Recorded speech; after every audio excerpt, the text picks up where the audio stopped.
Bonjour à tous, heureuse de vous retrouver pour ce magazine au singulier et votre magazine d'entretien, voire d'entrevue avec notre invité. Nous allons voir son parcours, découvrir cette personne et qui est avec nous ce soir. Nous allons donc aller à la rencontre de notre invité qui va retracer son parcours, ses réussites et ses perspectives d'avenir. Au singulier, c'est de suite. Bonjour monsieur, bonsoir. Bonsoir madame journaliste. Alors, vous êtes monsieur Kingombe? Oui. Mais vous avez un nom assez allongé. Oui, Kingombe Moussoui Abenga Moïse. Voilà. Et vous êtes originaire du Maniema? Je suis originaire du Maniema, territoire de Kawambare et secteur de Bamban au Bahemba. Alors, vous êtes de nationalité évidemment congolaise. Congolaise. Hein? Vous êtes marié à maman Vicky? Oui. Et avec elle, vous avez 6 enfants. Ok, c'est ça. Dont 3 filles et 3 garçons. Non? 5 garçons et une fille. Ok. Alors, c'est vrai que vous êtes diplômé, vous avez fait des études. Parlez-nous un petit peu de cette rencontre avec l'écriture, puisqu'il s'agit des diplômes. Alors, vous êtes allé à l'école primaire. À quelle école? J'ai fait l'école primaire à Kibangula, et à Hoya. J'ai fait le CO à Kibangula. J'ai fait les humanités au collège Mala, à Kasongo, où j'ai eu mon diplôme.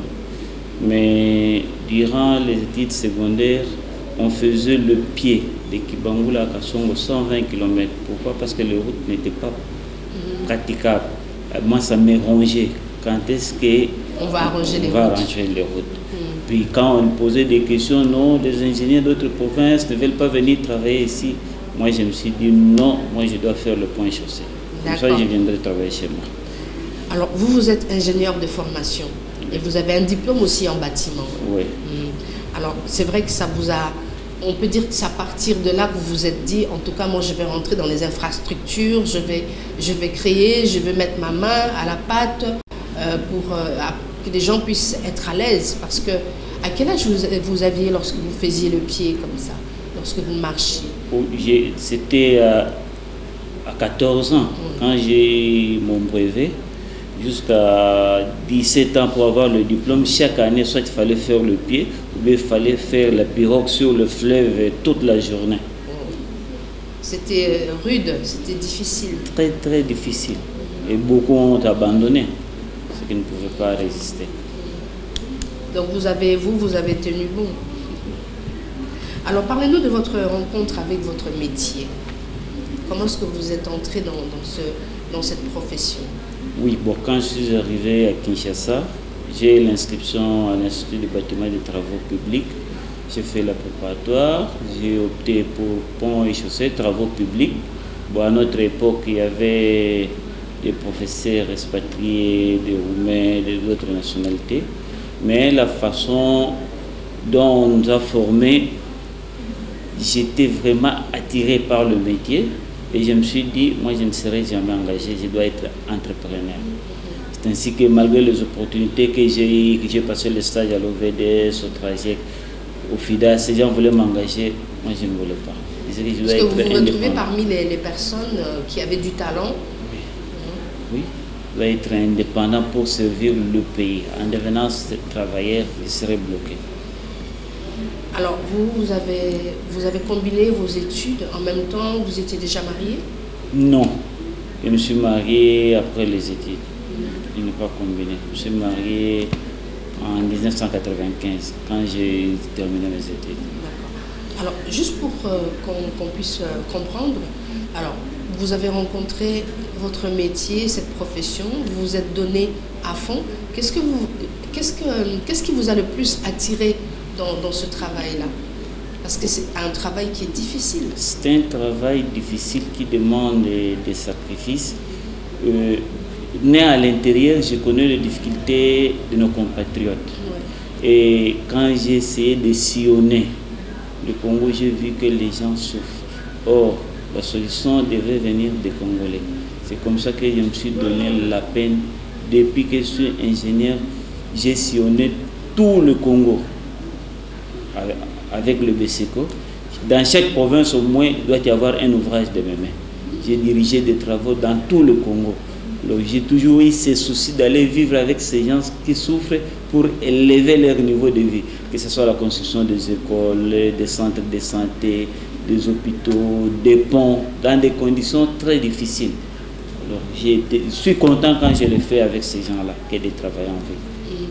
Mais justement, lorsque vous dites, vous avez marqué votre passage dans différentes provinces, dans différents coins et recoins de la République démocratique du Congo, qu'est-ce que vous avez qui vous a attiré vers ça? Qu'est-ce qui a fait ce déclic pour que vous alliez justement faire ce travail-là? Oui, à part cette souffrance, mais c'était quoi? Dans la construction, par exemple, c'était quoi? L'amour du prochain et l'amour du pays. Parce que ce pays ne peut se développer qu'avec ses propres fils. On ne peut pas compter de l'extérieur. C'est avec nous-mêmes que nous pouvons développer ce pays.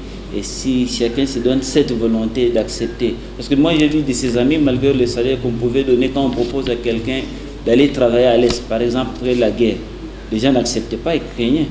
Mais moi, je trouvais normal, mourir pour le Congo, ça va. J'ai travaillé dans des conditions très difficiles. Vous pouvez prendre par exemple au Katanga. Quand Gédéon faisait des rages au nord Katanga, mais moi j'ai accepté l'ambition d'aller travailler Kilo Doubié, ou même le général qui était là, qui dirigeait l'armée, m'avait dit: je ne peux pas te garantir la sécurité, les conditions sont difficiles. Moi j'ai accepté de le faire. Mais vous étiez parti pour faire quoi exactement? Construire le pont, suivre les travaux de pont de Kilo jusqu'à Doubié.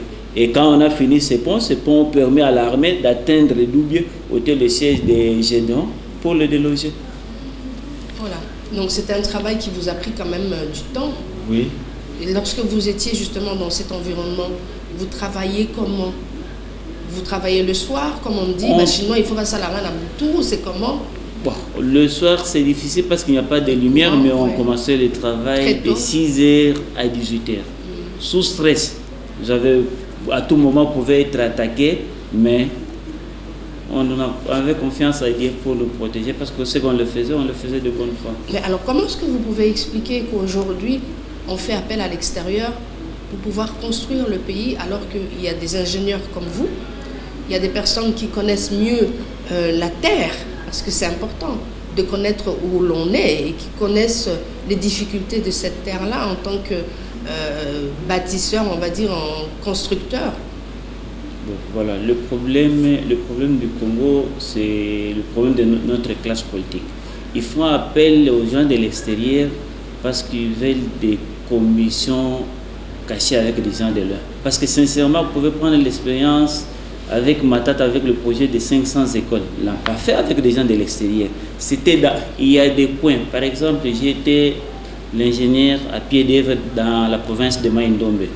Vous arriverez dans le village de Mandoumou Boulanyat, qui est une personnalité dans ce Congo. Il n'y a pas une école primaire. C'est Matata qui a construit.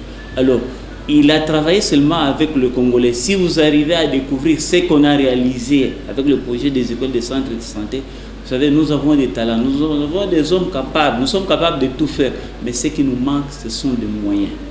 Ce qui nous manque, ce sont des moyens. Même le problème des routes. Ce ne sont pas dire que non, les Chinois font mal les routes. Non, c'est la classe politique. On donne l'argent, on retire beaucoup, ils vont mal exécuter. Le contrôle ne se fait pas comme il se doit. Je fais le sacrifice en suivant, parce que moi je compare l'histoire, ce qu'était le Congo en 1960 et ce qu'était la Chine en 1960. Et aujourd'hui, la position de la Chine avec la position du Congo.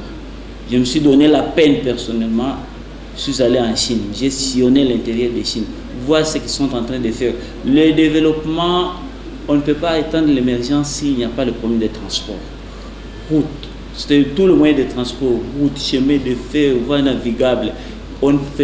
Pour atteindre l'émergence, nous devons d'abord travailler sur le route, le voie de communication. Si on résout ces problèmes, à ce moment-là, vous pouvez parler de l'émergence. Mais sans toucher ces problèmes clés, on ne peut pas parler de l'émergence. Alors c'est vrai que vous avez été vers ces personnes, vous les avez rencontrées, je veux dire que vous avez participé à diverses conférences autour de cette formation. Alors quel a été justement votre apport là-bas?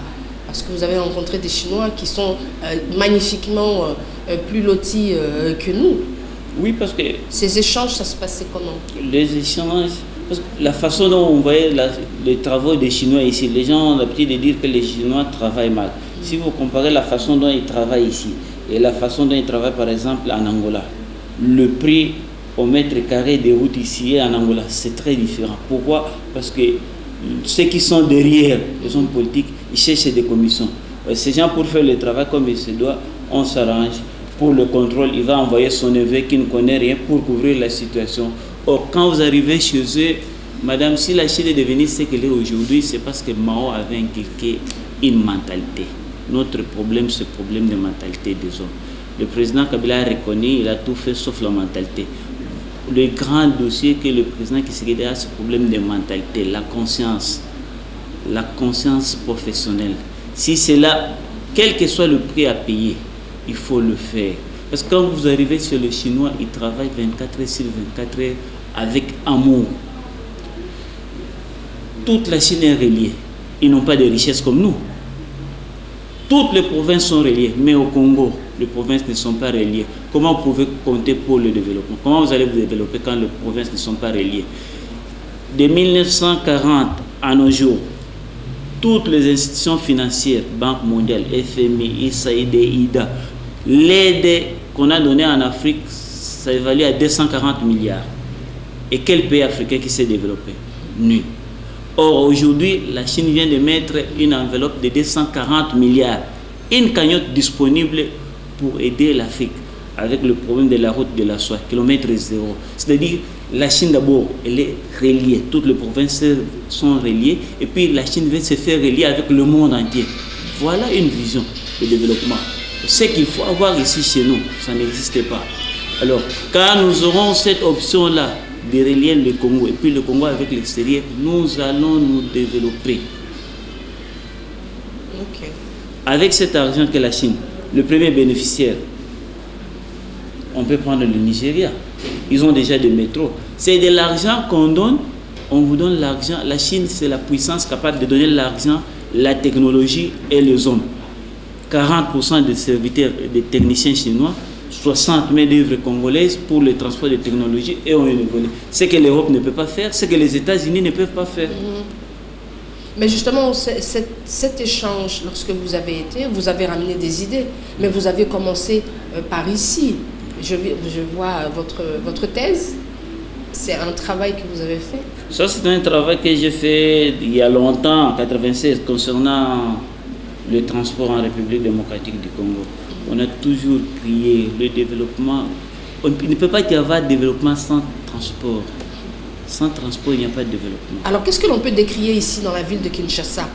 Parce que pour aller aussi dans une commune vers une autre commune, c'est tout un problème. Aujourd'hui, c'est difficile pour aller vers l'aéroport.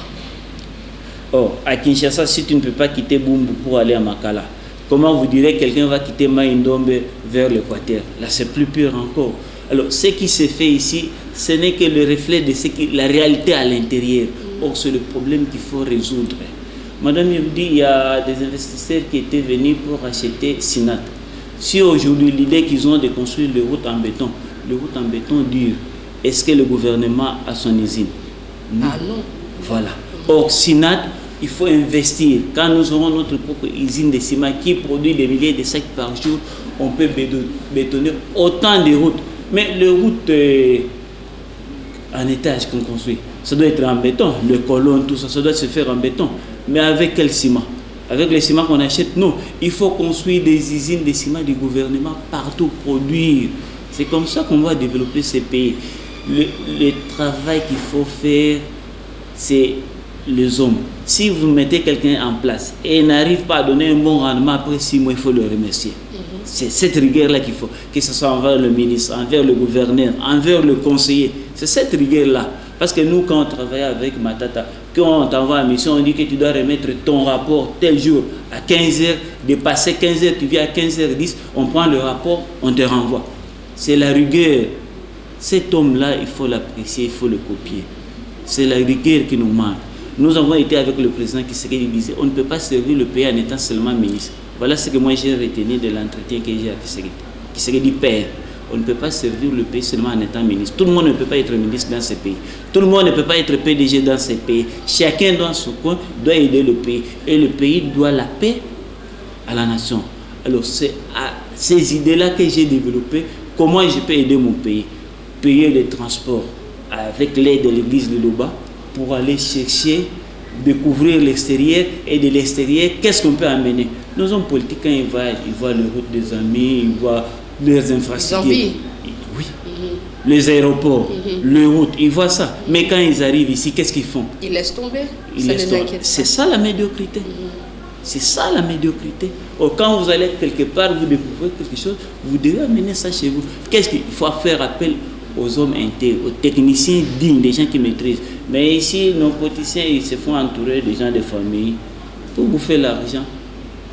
On fait des histoires, ça fait honte. C'est comme si le Congo n'a pas de fils capables de relever les défis. Ils sont là dans tous les domaines. Mais ce qui nous manque, c'est l'appui aux moyens financiers.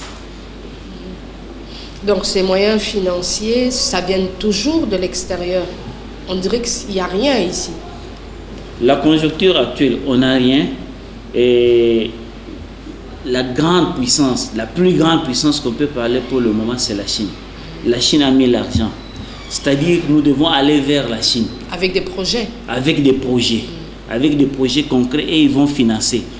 Les Chinois peuvent financer le route de la ville de Kinshasa. Ouais. Si vous allez en Chine, pour quitter seulement, rien que la route de l'aéroport, je crois qu'il y a 5 péages. Oui, de commune à commune, il y a des péages. Vous dites, bon, construisez-nous toutes les routes, on va placer des péages pour quitter Bandal, pour aller à Selemba. Vous devez payer parce que vous roulez sur la route. Cet argent, on va payer des dettes. C'est-à-dire l'argent qu'ils vont investir, ils vont nous accorder, c'est à payer pendant 30 ans. Nous avons des richesses minières, donner des concessions.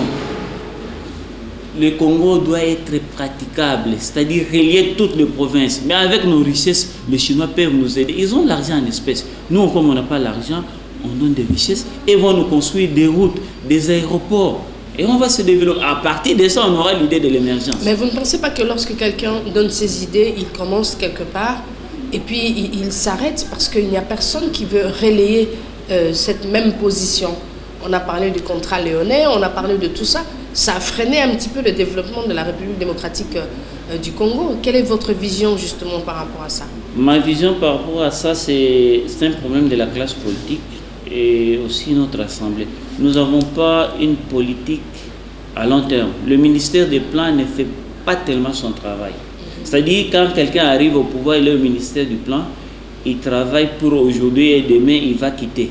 Or, aujourd'hui, vous pouvez demander le président qui s'est là il y a 6 mois, quel est le plan national dans 5 ans, dans 20 ans, dans 30 ans, même si vous ne serez pas le plan congolais. Oui. C'est-à-dire celui qui viendra doit d'abord voir qu'est-ce qui est prévu pour le développement du Congo. Et lui, par où il doit commencer. Chacun arrive avec son programme.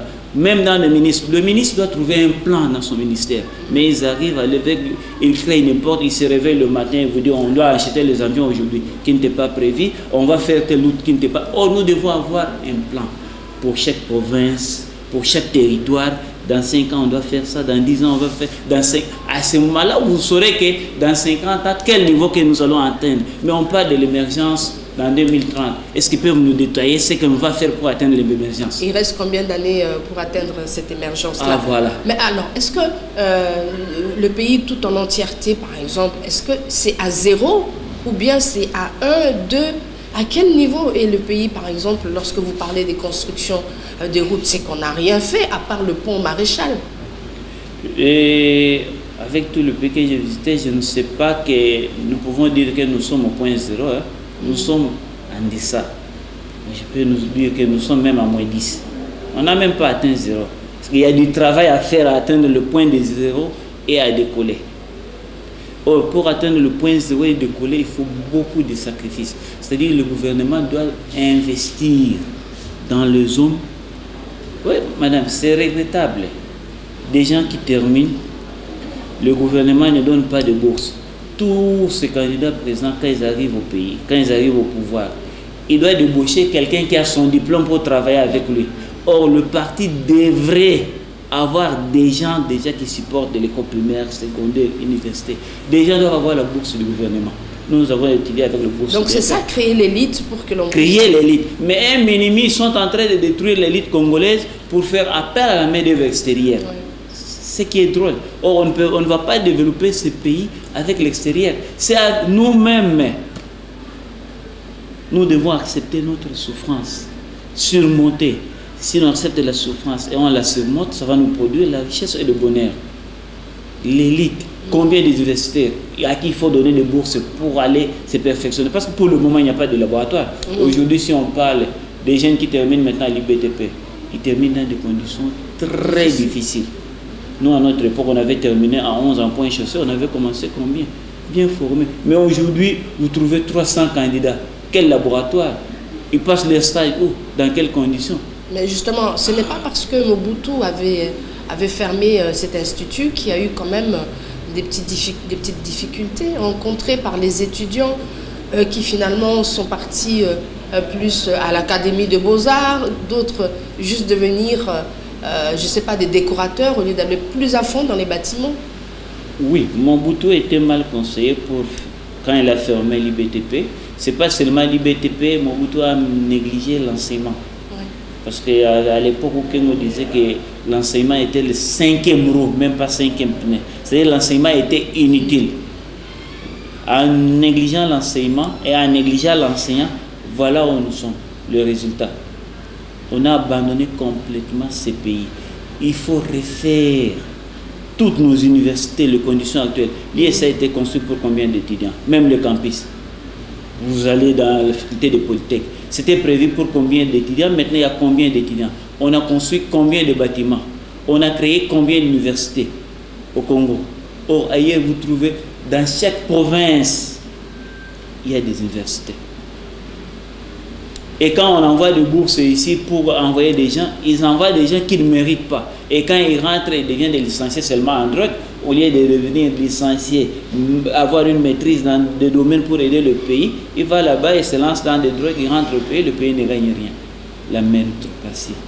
D'accord. Revenons un petit peu à votre séjour en Chine. Vous avez échangé, vous étiez orateur aussi lors de cette conférence. Comment ça s'est passé? Oui, bon. Dans quelles circonstances, en fait, vous avez été là-bas? Bon, je suis allé en Chine. Vous voyez que l'Église de Loba a une vision à l'amour du Congo, de l'Afrique et du monde entier.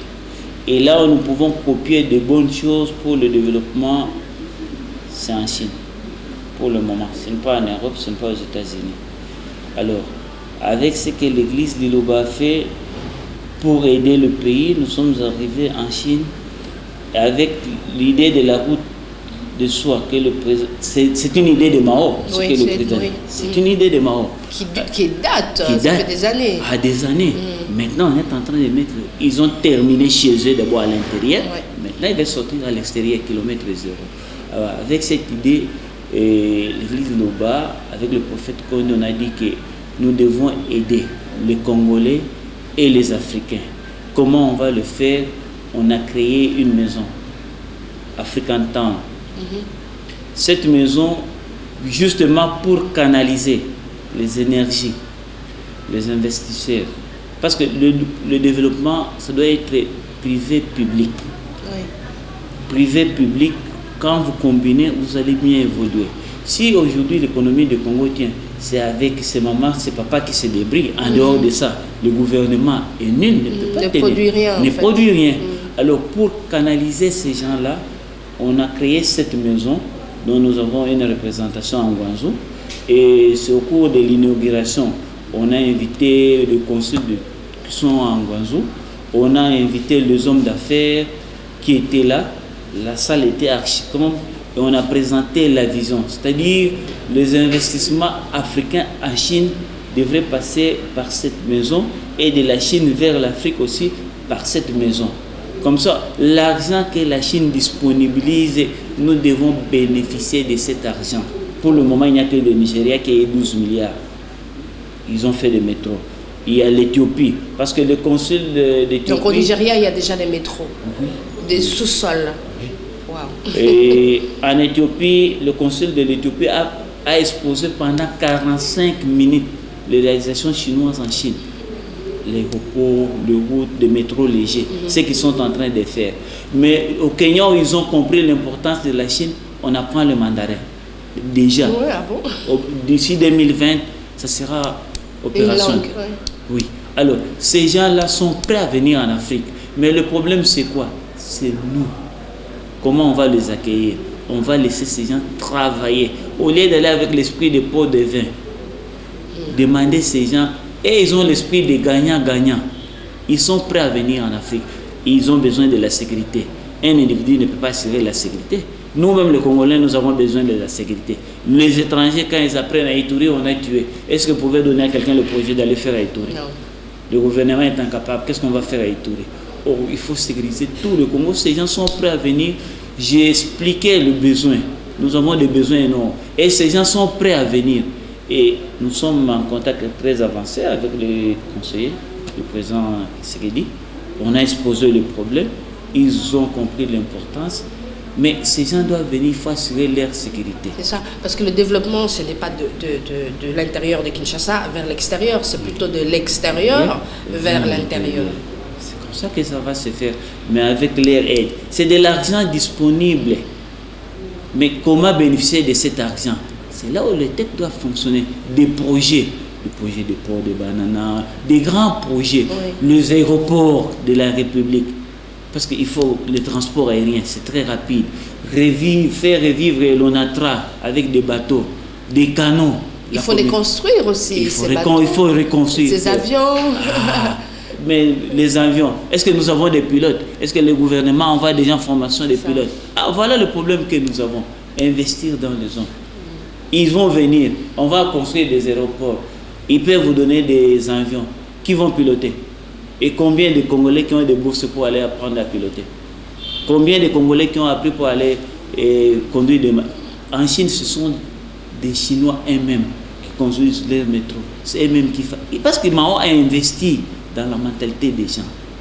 Vous ne trouverez Ils sont devenus des travailleurs. Ils ont l'amour de leur pays. Les Chinois ne se chamaillent pas. Tout le temps que j'ai passé en Chine, je n'ai jamais vu les Chinois se chamailler. Vous arrivez dans un village, ils détruisent tout le village. Ils mettent des maisons de 7 étages.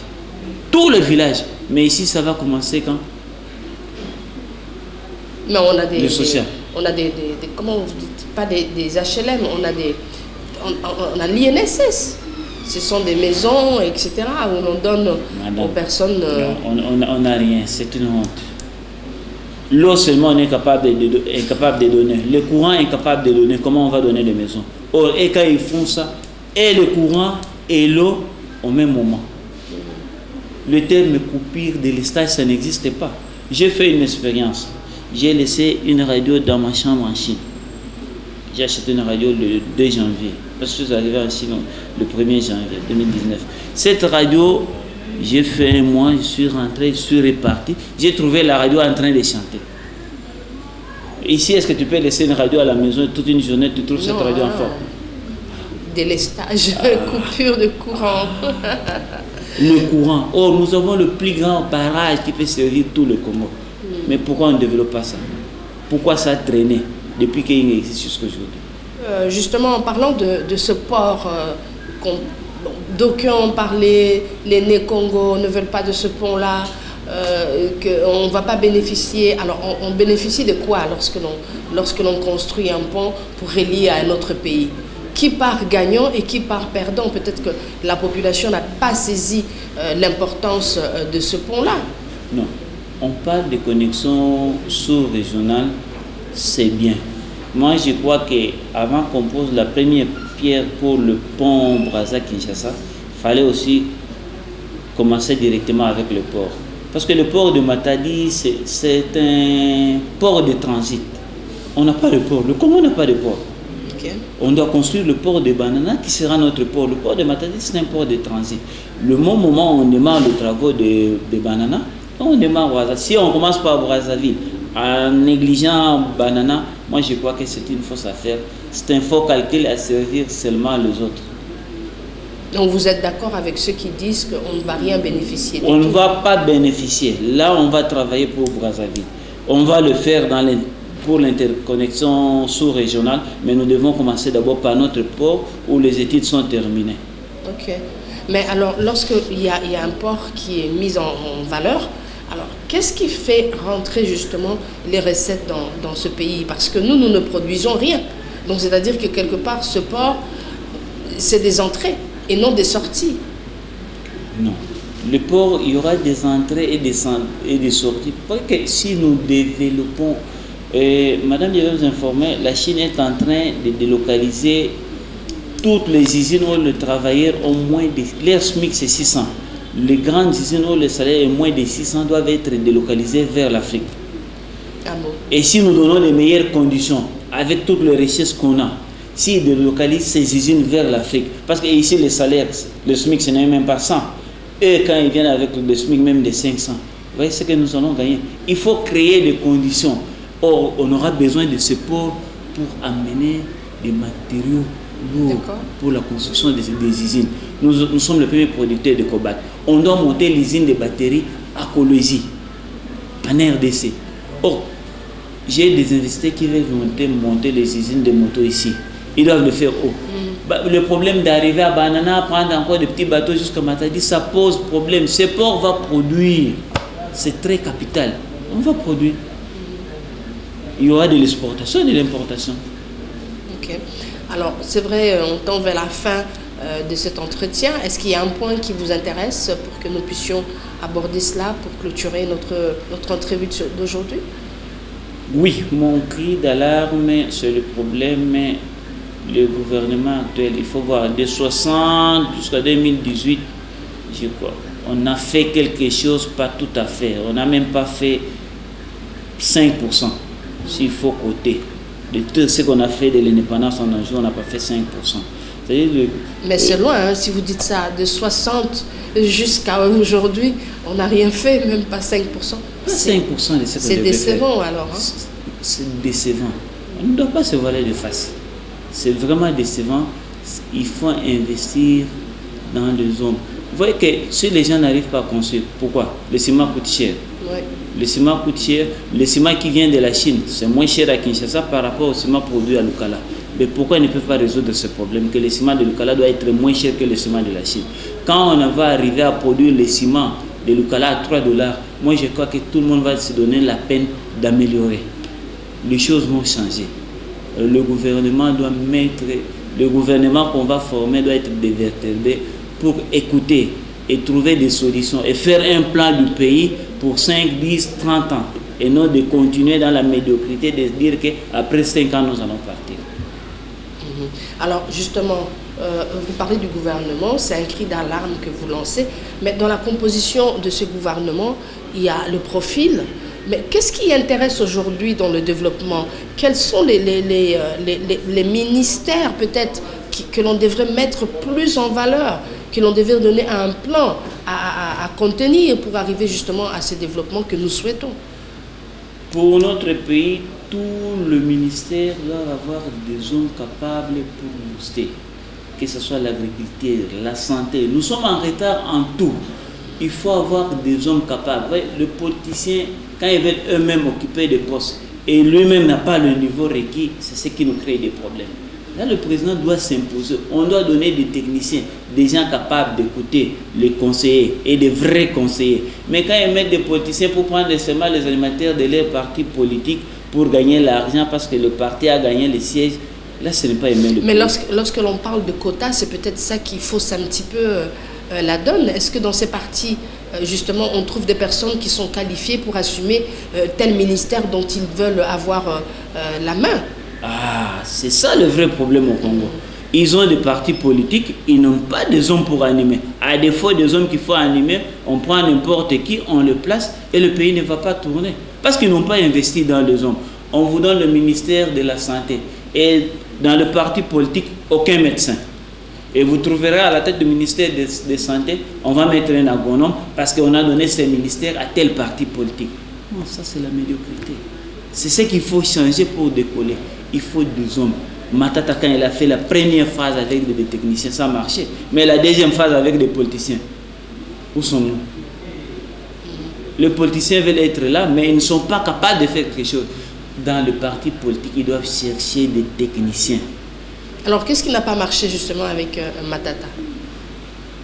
Avec Matata? Oui. Oui, Matata, quand il avait fait son premier gouvernement avec les techniciens, avec le projet de 500 écoles, le financement était automatique, les choses marchaient, des centres la bancarisation, c'est la bancarisation, les choses ont marché. Mais quand on a mis les prédateurs, les politiciens sont arrivés, ils ont tout bloqué, ils ont commencé à bouffer, à tel point qu'il y a des chantiers qui sont en souffrance jusqu'à aujourd'hui, des écoles inachevées, des centres de santé inachevés, des projets abandonnés. Matata avait mis des techniciens qu'il avait envoyés dans chaque territoire pour étudier la situation de chaque territoire, ce qui ne s'est jamais fait. Mais on dirait que c'était un secret de Polichinelle parce qu'apparemment, beaucoup ne sont pas au courant de cette force des techniciens. On ne voyait pas ça parce que quand on parle du point d'achèvement, c'était toute une histoire. On croyait que c'était une lubie, c'est une aventure, c'est une histoire qu'on a écrite et ça ne tenait pas debout. La population n'a pas senti de différence ni dans son portefeuille, ni dans sa façon de vivre au quotidien. Bon, la situation du Congo, ça ne peut pas changer du jour au lendemain. Il y a ceux qui critiquent, par exemple, même les présidents qui seraient dans les critiques. Ça fait 6 mois. Est-ce qu'on va le faire par des baguettes magiques? Non. C'est un travail. Tous, nous devons accepter la souffrance pour changer. Nous devons accepter la souffrance, la surmonter. Le point d'achèvement, on a allégé la dette extérieure, oui. Mais l'argent qui est entré, est-ce qu'avec le système qu'il y avait, a permis que cet argent bénéficie à l'État congolais? C'est ça aussi le problème. C'est ça la transparence. Alors, si l'argent doit bénéficier à l'État comme l'équipement des hôpitaux, l'équipement, la construction des routes, la construction de... C'est ça. Quand au lieu d'investir, on a atteint le point d'achèvement, l'argent qui venait, au lieu d'être investi dans ces domaines où la population doit se retrouver, aller ailleurs, se virer dans leurs poches. Mais il y a des points au Congo, on vous dit, depuis que Dieu a créé la terre, par exemple, j'étais dans un village dans le Maïndombe. Depuis que Dieu a créé la terre, ils n'ont jamais vu le ciment. Quand on est arrivé pour construire une école en dur, en matériaux durables, ces gens ont crié. C'est pénible, un pays comme le Congo. Vous faites sur une pirogue toute la journée pour acheminer le ciment. Mais on a consenti ces sacrifices pour aider nos concitoyens. Mais maintenant, comment on va développer ces pays? Monsieur l'ingénieur Kingombe, j'aurais souhaité que vous parliez par exemple de ces embouteillages, de ces trafics que nous voyons tous les jours dans la ville de Kinshasa. On parle de dégorgement, etc. Alors, lorsque l'on va à Ndjili, on parle de saut de mouton, etc. Qu'est-ce que cela implique? Est-ce que c'est pour autant qu'il n'y aura pas d'embouteillage d'ici quelques temps ou ça veut dire quoi? Qu'est-ce que ça va rapporter? Y a-t-il des routes secondaires pour qu'on évite tout cela? Qu'est-ce qui se passe? Ah, madame, je suis très content de cette question. Le saut-mouton-là n'est pas une solution pour moi. On peut terminer le saut-mouton, il y aura toujours des embouteillages. Le président ne devrait pas accepter cette solution de saut-mouton. Ça ne va pas résoudre le problème des embouteillages. Les embouteillages seront résolus en construisant les routes, l'interconnexion des communes.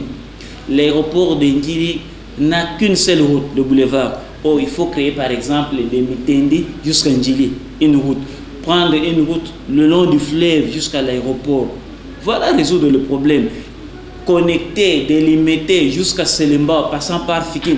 Le président Tshisekedi doit investir dans de nouvelles routes et non les anciennes. Ceux qui sont en train de faire, je vous mets au défi, même les ingénieurs qui font ces histoires-là. Mais pourquoi ils acceptent s'ils savent bien que ça ne va pas marcher? C'est le gain de l'argent. Et ils ont des intérêts, c'est de l'argent facile. Et celui qui a mené le projet et ceux qui construisent, c'est pour bouffer l'argent. Ces histoires-là, il faut abandonner. Ce n'est pas une solution. Si on fait seulement ces histoires sans route secondaire, on ne va pas résoudre le problème des embouteillages. Parce que beaucoup de gens investissent, ils achètent des taxis pour leur survie parce qu'on n'a pas de salaire. Le nombre de véhicules augmente, mais le nombre de routes arrangées n'augmente pas. Les gens sont obligés d'emprunter les mêmes routes qui sont en bon état.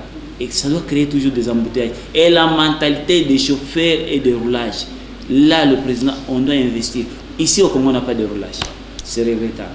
Même les chauffeurs, il faut changer la mentalité de roulage et des chauffeurs. En parlant des routes secondaires, on imagine que nous sommes sur Limété, dans la commune de Limété. On voit bien qu'il y a des bandes, des petites routes à côté. Il y a ce boulevard que l'on dit immense. Mais il y a toujours ce problème où l'on remarque de l'eau qui stagne, où l'on voit qu'il y a de l'herbe peut-être qui pousse, et puis finalement les véhicules ne circulent pas, alors qu'il y a des routes qui sont secondaires là-bas. Mais les gens pensaient que si on construit, on agrandit le boulevard, finir les embouteillages, c'était ça le but, oui. Mais maintenant on constate que ça devient plus pur.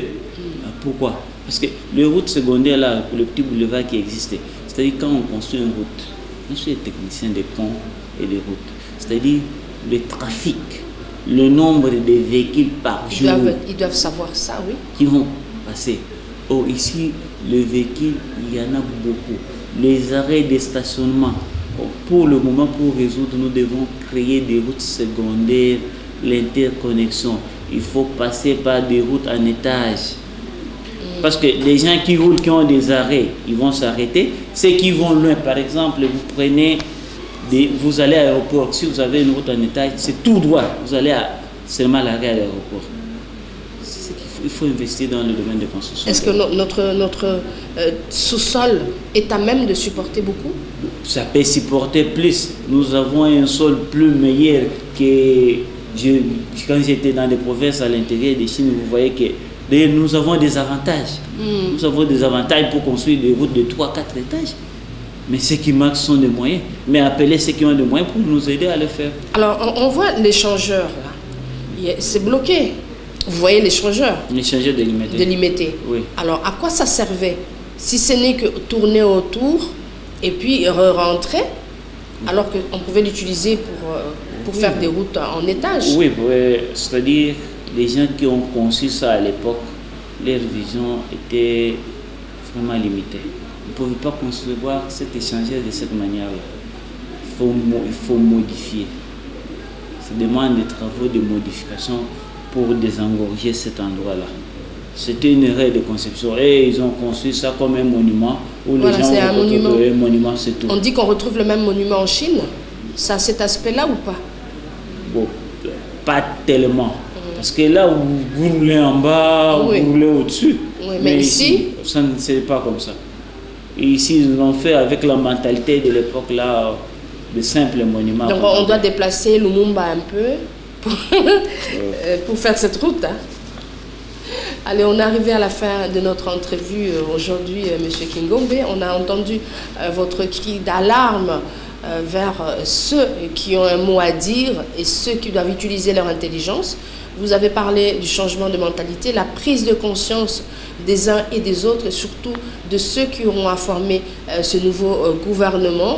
On entend bien trouver des techniciens, des personnes qui connaissent et qui sont experts dans le développement. Alors, chaque ministère, peut-être, doit avoir son expertise par rapport à la mission de son ministère. Est-ce que vous avez un mot de la fin par rapport à ce dont nous avions parlé aujourd'hui? Comme ça, on peut clôturer. Oui, un mot de la fin, c'est que nous demandons vraiment au président Tshisekedi le plus grand cadeau qu'il peut laisser, c'est le plan de développement du Congo dans 5, 10, 30 ans. Le plan que Mao a laissé pour la Chine, c'est ce qu'on est en train de réaliser jusqu'aujourd'hui. Alors nous voulons un plan pour chaque territoire, pour chaque province, et c'est là pour le pays dans l'ensemble. Quel sera notre Congo? En dehors des services, par exemple, de l'année pour le renseignement, il faut créer un service pour les études de développement du Congo. Sur les études pour de le développement du Congo. Voilà. Ça, c'est pas mal comme idée. J'espère que aujourd'hui, cette émission va être entendue, et surtout vous qui connaissez bien ce problème du développement, et surtout en bâtiment et tout ce qui concerne les grands bâtiments de travaux publics. Donc, on a entendu votre cri d'alarme et votre proposition au gouvernement aujourd'hui et au président de la République, M. Félix Antoine Tshisekedi. Voilà, nous allons mettre un terme à notre entretien d'aujourd'hui. Nous allons nous retrouver certainement très bientôt. Bonsoir et passez un bon moment avec le programme d'Antenne A. Bonsoir chez vous.